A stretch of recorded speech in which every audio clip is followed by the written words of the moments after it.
Have you ever felt trapped by addiction or known someone who was? What if I told you that sometimes the cure is worse than the disease? This is my story. This is why I don't use anymore. Before we dive into the nightmare, tell me, where are you watching from? The streets, a cozy home, or somewhere darker? Hit that like button if you dare. Subscribe to join us in the shadows, and tell me in the comments, have you ever encountered something unexplainable? Something that made you question reality?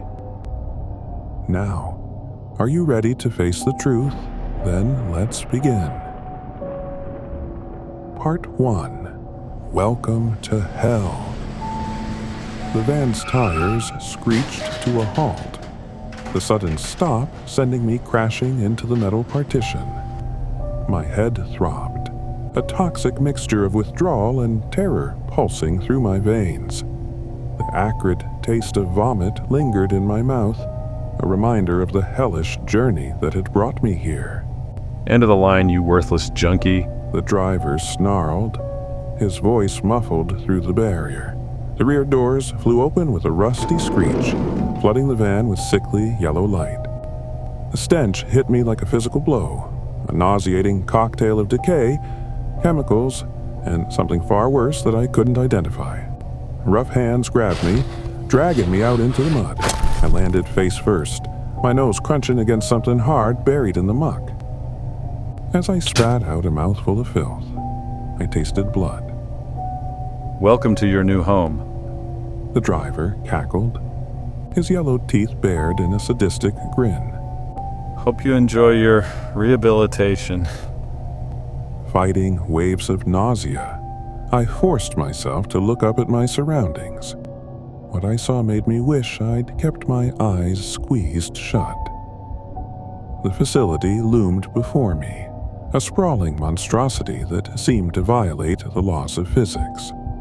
Walls bulged and receded at impossible angles, windows like roomy eyes staring down at me. Rusted barbed wire crowned the perimeter, and I swore I could see shapes moving along it. Whether human or animal, I couldn't tell. The air itself felt wrong, thick and oppressive. A miasma of hopelessness hung over everything, punctuated by distant screams that made my skin crawl. This wasn't a place of healing, it was a slaughterhouse for the soul. As I struggled to my feet, movement caught my eye.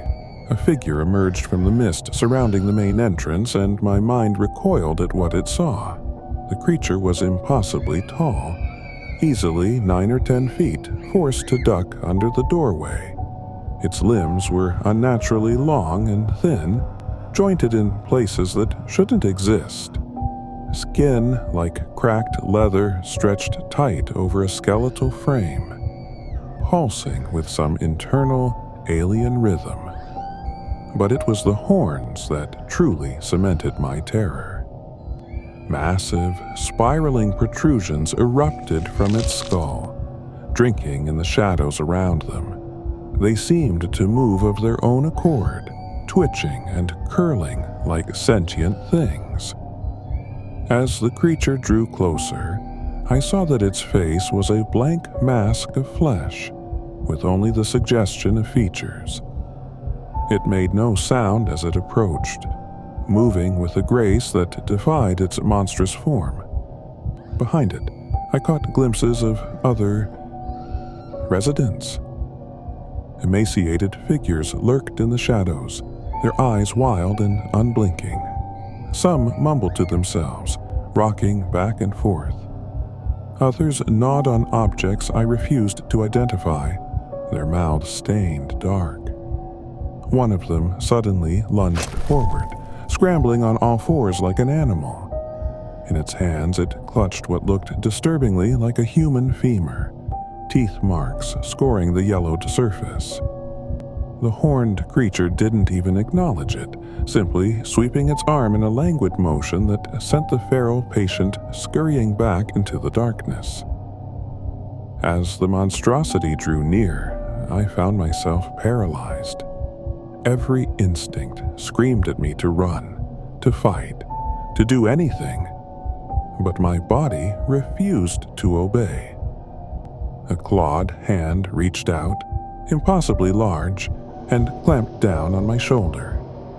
The touch burned through my thin shirt, and I felt something squirming beneath my skin where it made contact. The creature's blank face tilted as if studying me. Though it had no visible eyes, I felt seen, truly seen, for the first time in my miserable life. It peered into the depths of my soul, and I knew it found me wanting. Without a sound, it began to drag me towards the yawning entrance of the facility. My feet scraped uselessly against the ground as I tried to resist, but it was like fighting against a force of nature. As we crossed the threshold, the air grew even thicker, filled with the stench of suffering and madness. The heavy doors slammed shut behind us with a finality that crushed what little hope remained in my heart. Darkness engulfed us, broken only by flickering, sickly green lights that cast writhing shadows on the walls. In that moment, I knew with horrifying certainty that this was no ordinary rehab center. This was where souls came to die. As the creature dragged me deeper into the bowels of this nightmare, I caught glimpses of rooms better left unseen. Operating theaters with rusted instruments and stained tables. Cells barely large enough to stand in, their occupants reduced to whimpering shells of humanity. And always, the feeling of being watched by something vast and hungry. I wanted to scream, to beg, to bargain, but no sound escaped my lips. As we descended further into the madness, I realized that my journey into hell had only just begun.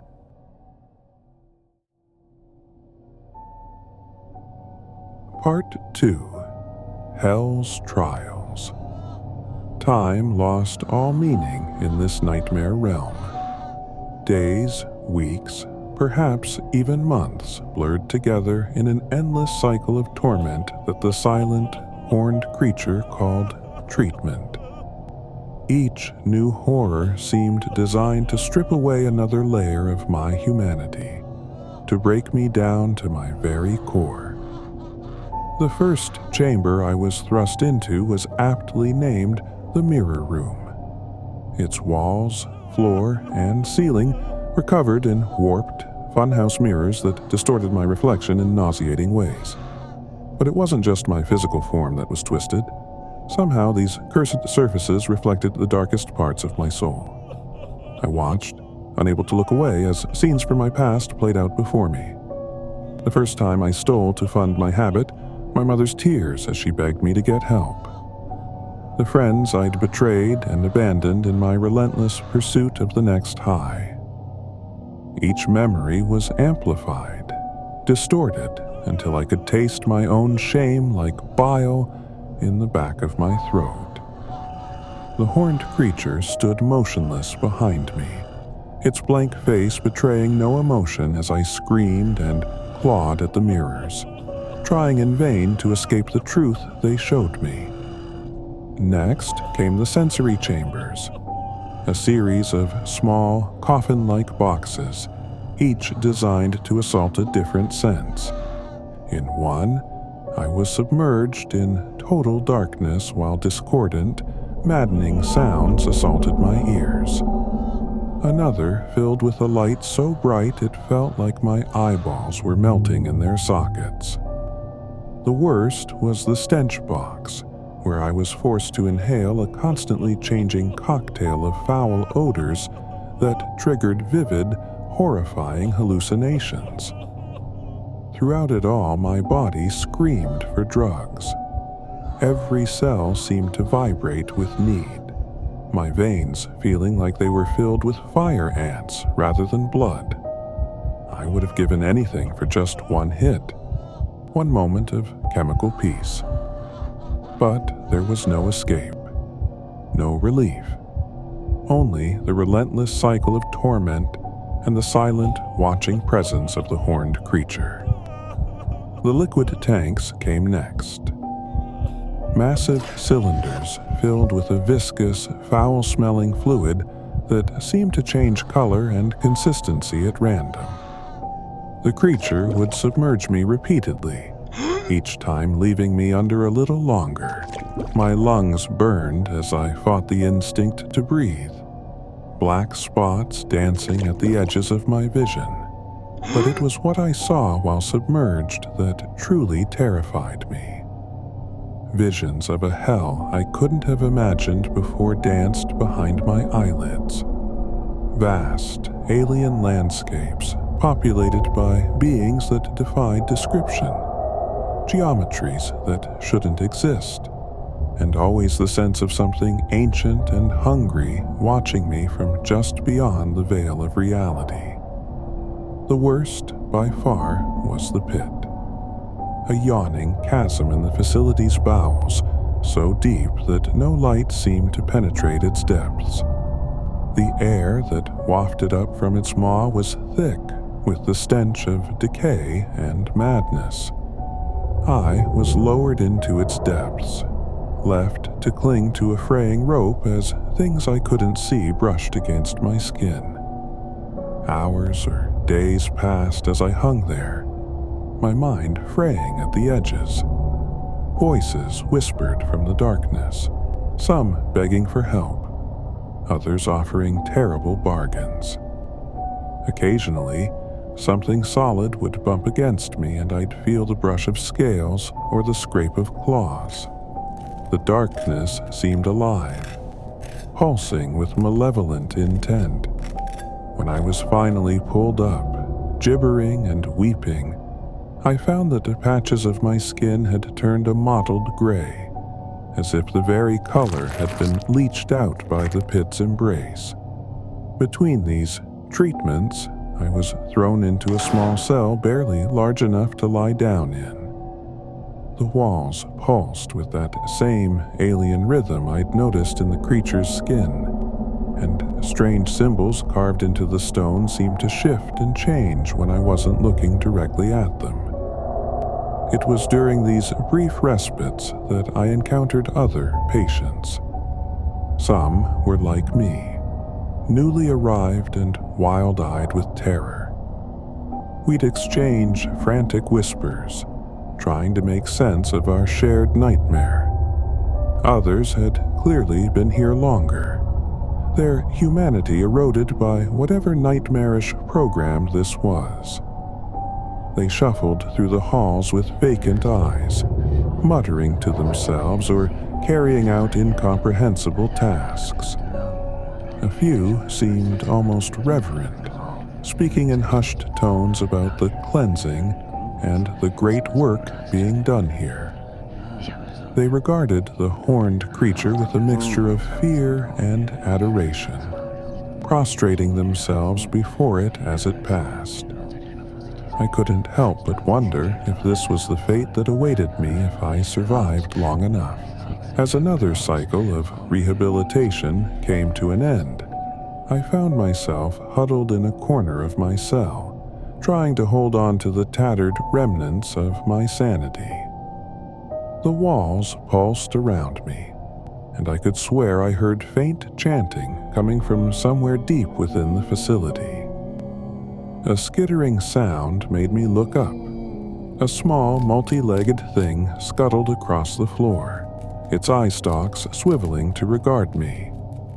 It was like no insect I'd ever seen, with too many limbs and a carapace that seemed to shimmer with impossible colors. For a moment, I considered crushing it, just to feel some sense of control over my environment.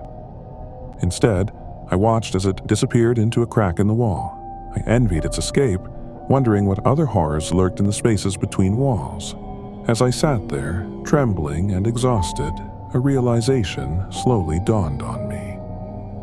Despite the unimaginable torments I'd endured, Despite the constant gnawing need that had defined my existence for so long, I realized that I hadn't thought about scoring drugs in I couldn't even remember how long. The thought should have been comforting, but instead it filled me with a new kind of dread.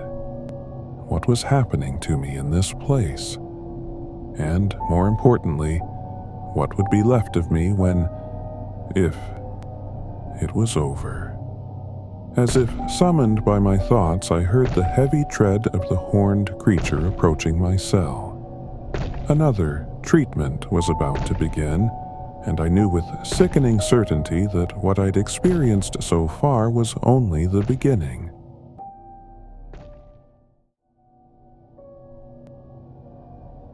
Part 3. The Boiling Point. The cell door creaked open, and the horned creature's elongated fingers wrapped around my arm, pulling me into the corridor. As we walked, I noticed changes in my own body that filled me with revulsion.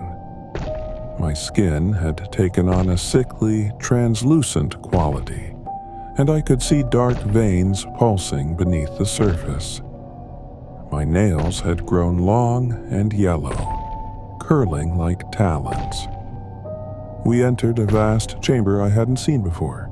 Cages lined the walls, each containing a writhing mass of flesh that might once have been human. Some moaned piteously, others clicked and chittered in inhuman voices. The stench of rot and chemicals hung heavy in the air. In the center of the room stood a massive apparatus, a twisted fusion of medical equipment and arcane machinery. Tubes and wires snaked from its core, connecting to the cages around the room. As I watched in horror, a viscous black fluid pumped through the tubes, flowing into the caged creatures. Their screams reached a fever pitch as their bodies contorted, bones cracking and reshaping. The horned being guided me towards an empty operating table at the base of the machine. Terror seized me, and I tried to resist, but my emaciated body was no match for its strength. As I was strapped down, I noticed movement from the corner of my eye. What I had thought were shadows began to peel away from the walls. Amorphous, inky forms slithered across the floor, leaving glistening trails in their wake. They converged on the table, their cold touch seeping into my skin as they explored my body with unseen appendages. A masked figure approached, pushing a cart laden with rusted surgical tools. Its eyes glowed an unnatural green behind its goggles, and its hands moved with an unsettling, jerky rhythm. As it leaned over me, I realized with a jolt of horror that its skin was a patchwork of mismatched pieces, crudely stitched together. "Begin the integration," it rasped, voice like grinding metal. The shadow creatures swarmed over me, their touch burning like acid.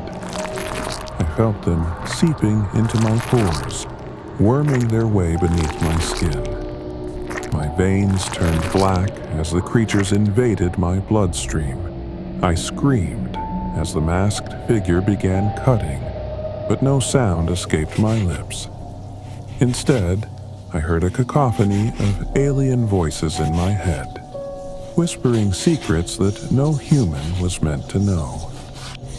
Visions flashed before my eyes, vast cosmic entities, the true nature of reality unraveling, the insignificance of humanity in the face of powers beyond comprehension.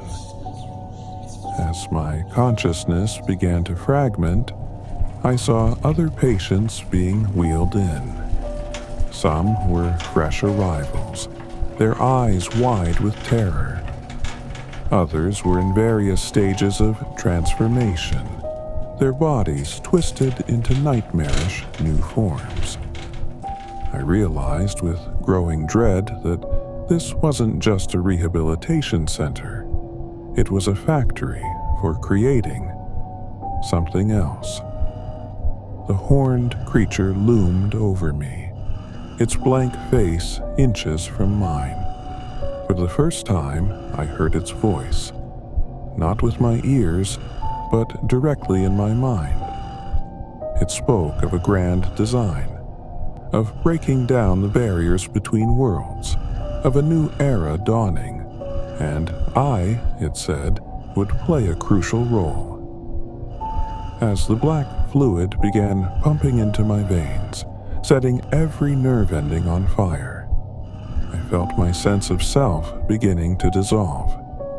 Memories of my old life, the addiction, the streets, the despair, seemed to belong to someone else. In their place, a new purpose began to take root. The last thing I saw before losing consciousness was my own reflection in a polished metal surface.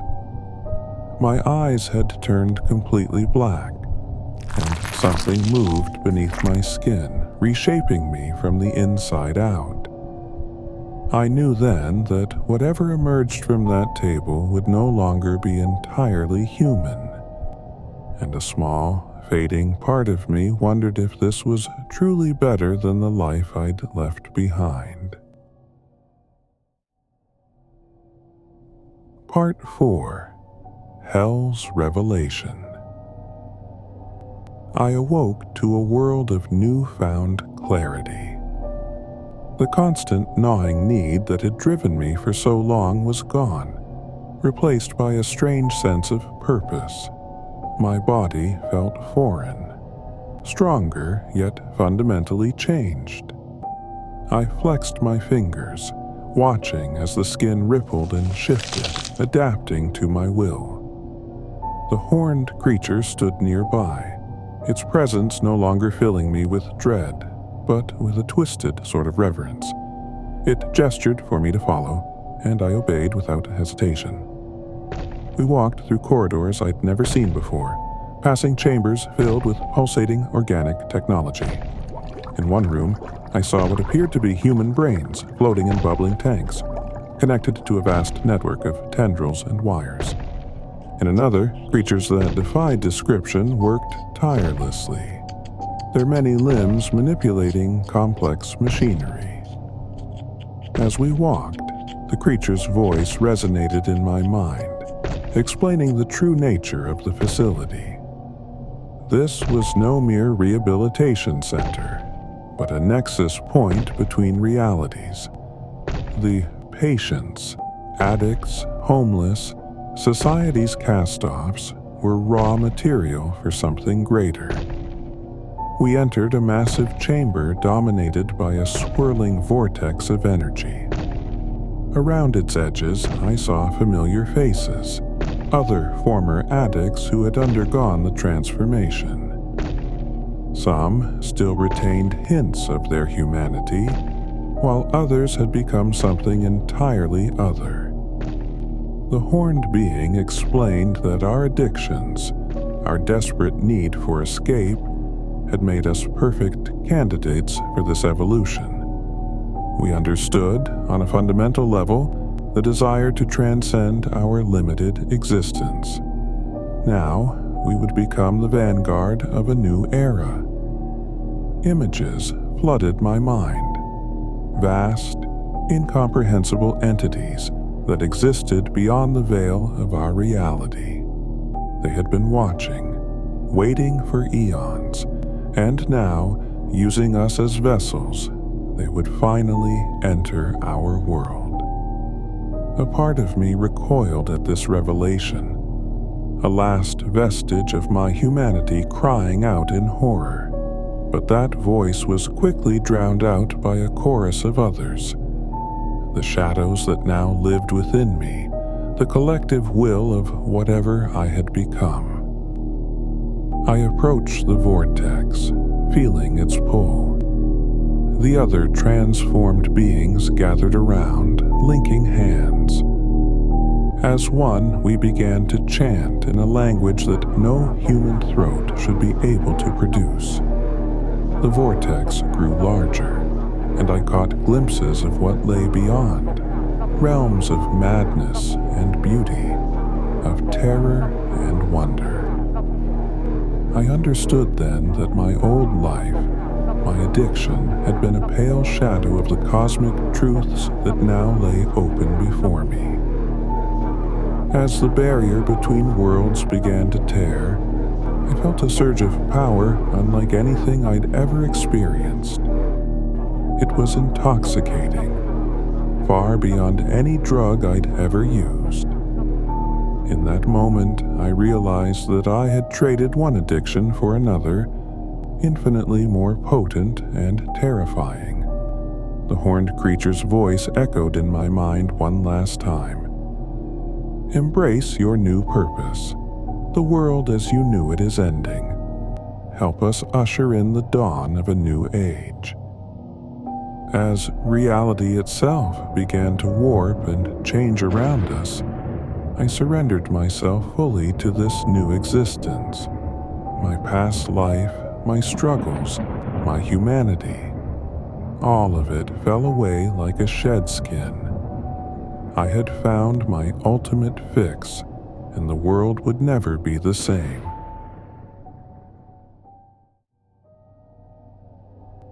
Part 5. The Aftermath. I'm not sure how much time has passed since that moment at the vortex. Time doesn't flow the same way it used to, not since the merger of realities began.